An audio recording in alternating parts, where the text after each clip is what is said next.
Bismillahirrahmanirrahim.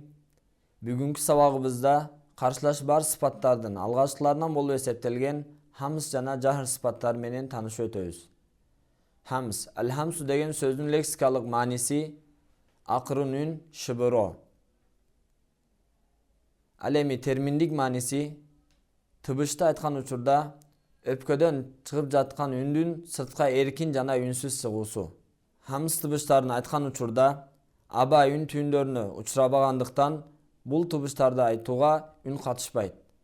Хамс тыбыштары каткалаң тыбыштар, алар оно. Бул тыбыштардын топтому фахассаху шахсун саката.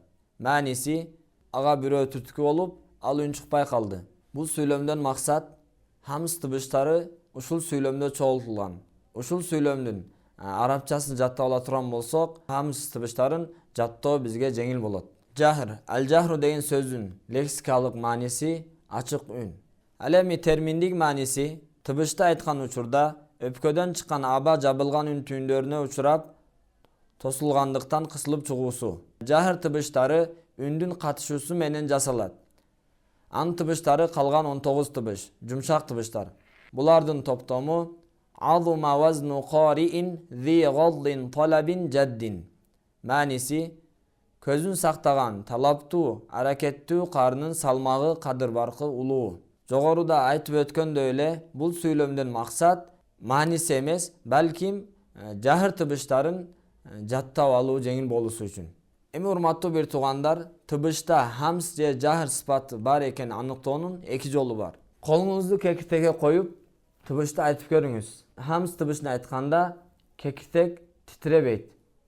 Мисалы, аф, ах, аш. Ал эми жахр тыбышын айтканда кекитектин титирегенин сезесиз. Мисалы, ал, а, ак. Экинчи ыкмасы, кулакты жаап туруп тыбышты айтып көрүңүз. Хамс тыбышын айткан учурда кулакка эч кандай үн угулбайт. Аф, ах.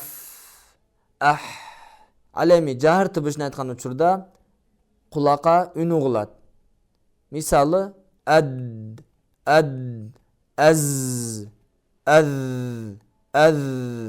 Мына ушинтип туугандар, биз тыбышта хамс же жахр сыпатын бар экенин ушул эки ыкма менен билип алсак болот. Аллах Таала баарыбызга ушул айткан сабактарга амал кылып, башкаларга жеткизгенге мүмкүнчүлүк берсин.